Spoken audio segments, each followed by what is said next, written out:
চাকরি জীবনে তারাই ভাগ্যবান যারা প্রাইভেট বা পাবলিক যেখানেই হোক সম্পূর্ণ মেধার মাধ্যমে চাকরি ম্যানেজ করেন এবং যোগ্যতার উপর ভিত্তি করে সর্বোচ্চ জায়গায় বা যোগ্য চেয়ারে বসতে পারেন।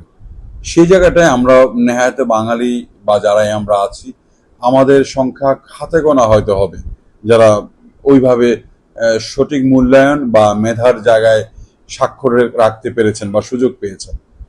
আমি সরাসরি আজকে চলে যাব পাবলিক জবে।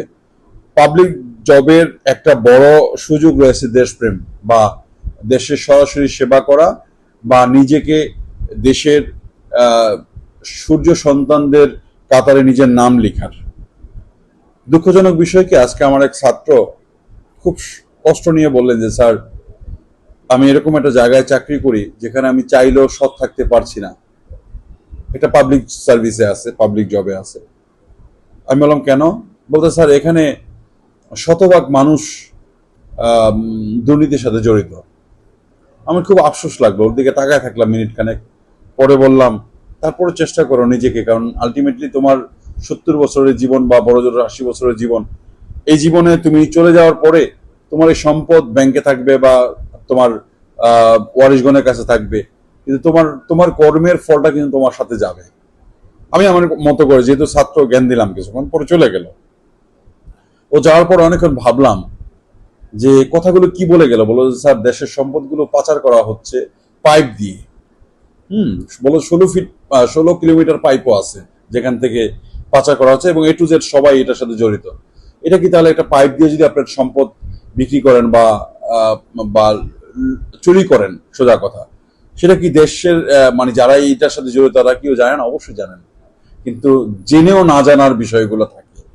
আমার কথা হচ্ছে যে দেখেন, আমি দুবাইয়ের একটা ট্রান্সপোর্ট বিভাগের কথা বলি। আমরা বাংলাদেশের একটা কথা জানি যে সরকার কখনোই ভালো ব্যবসায়িক হতে পারেন না, অর্থাৎ পাবলিকের যে বিষয়গুলো আছে সেখানে সরকার কখনোই ভালো বিজনেসম্যান হবেন না বা প্রফিট জেনারেট করবেন না।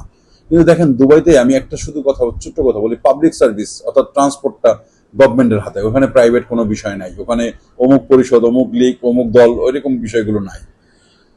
আপনি জানেন চাইলেও আপনি ওখানে 1 পয়সা দুর্নীতি করতে পারবেন না, বিকজ পুরো জিনিসটা এত সুন্দরভাবে একটা প্লাস্টিক কার্ডের মধ্যে সীমাবদ্ধ, যেখানে প্রত্যেকটা মানুষ সিস্টেমের মধ্যে যেতে বাধ্য এবং যে কোনো সময় যে কোনো জায়গায় চেকিং সিস্টেম আছে। জরিমানা হলে 3 টাকা, 3 দেরহামের ভাড়া 270 থেকে 500 টাকা পর্যন্ত জরিমানা হয় এবং সেটা খুবই কম, কারণ সবাই নিয়ম মানেন। কারণ A to Z সিস্টেমটাই আপনার হচ্ছে এরকম। এখন আসেন এই সিস্টেম আপনি দেশপ্রেমের জায়গাটায় আপনি কেন নিজেকে প্রমাণ দেন না? আমাদের দেশে মানুষরা দেয় না কেন? রেল লাইন বলেন, যে কোনো জায়গায়। এটা কারণ হচ্ছে প্রত্যেকটা মানুষই চাকরি শুরুই করে ব্যক্তিগতভাবে জায়গা সম্পদ বাবা মার সমস্ত কিছু বিক্রি করে দিয়ে তারপর তারা এই জিনিসটাকে করার চেষ্টা করেন। এখন শুরুতেই যখন দেশ, তারা চিন্তা করে দেশ তো আমাকে দেখেন নাই, আমি কেন দেশকে দেখব? তাই আমার মনে হচ্ছে, আমি ডিফেন্ড করছি না যেহেতু আমি সরকারি চাকরি করি নাই, কিন্তু আমার কাছে মনে হয় তারপরেও সরকারি জবের মধ্যে যারাই আছেন অ্যাটলিস্ট কিছু তো আছেন যারা দুর্নীতি করেন না, তারা ভিতরে থেকে না হয় একটু বলেন না জায়গা মতো যারাই আছে যে দেখেন এইভাবে দেশটাকে আমরা কেন ধ্বংস দিয়ে দিচ্ছি, আমরা কেন মেধার জায়গাটায় শতভাগ স্বচ্ছতার মধ্যে নিয়ে আসি এবং চমৎকার ভাবে আমাদের টোটাল বিষয়গুলোর মধ্যে যারা সৎ, মেধাবী, যোগ্য তাদেরকে নিয়ে আসি, তারপরে জবটাকে কঠিন করে দেই, নীতিটাকে আদর্শ জায়গায় নিয়ে আসি, সিস্টেমটাকে চ্যালেঞ্জিং এর জায়গায় নিয়ে আসি।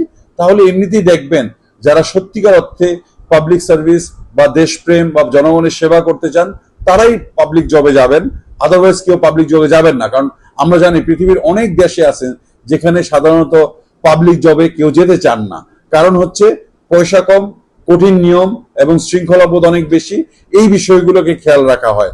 আমাদের দেশে দেখেন পুরোটাই উল্টো, অর্থাৎ পাবলিক জবের ন্যূনতম একটা চাকরি যে করে, গভর্নমেন্ট জবের ন্যূনতম চাকরি একটা যে করে, তার পুরো গোষ্ঠীকে মানুষ সম্মানের চোখে দেখে, ভয়ের কারণে, অন্য কোনো কারণে না। এখন বিষয়টা হচ্ছে কি, এই লোকগুলোই যখন আবার রিটায়ারমেন্টে যায় তখন তাদের জমানো টাকা যখন তুলতে যান তখন কত কষ্ট করতে হয়, যাদের ভিডিও বা নিউজ আমরা মিডিয়াতে দেখি। তা আমার কোশ্চেনটা হচ্ছে, একদিকে দেশ ক্ষতিগ্রস্ত হচ্ছে, পয়সাগুলো দেশের বাইরে চলে যাচ্ছে। আমি দেশ, সরকার, রাজনীতি নিয়ে কখনোই ভিডিও করি না, আজকের ব্যাপারটা শুধুমাত্র আমার ছাত্র কারণে করলাম। আমার বিশ্বাস আপনারা এই বিষয়টা খেয়াল করবেন এবং যারা এর সাথে কনসার্ন তারা দয়া করে এই বিষয়টাকে নিয়ে এখনই সময় এসছে, কারণ দেশ কোথায় যাচ্ছে কি হচ্ছে আমি খুব বুঝি না, কিন্তু এটুকু বুঝি দেশের টোটাল সিস্টেমটা ভালো জায়গায় নাই। ধন্যবাদ সবাইকে। আসসালামু আলাইকুম।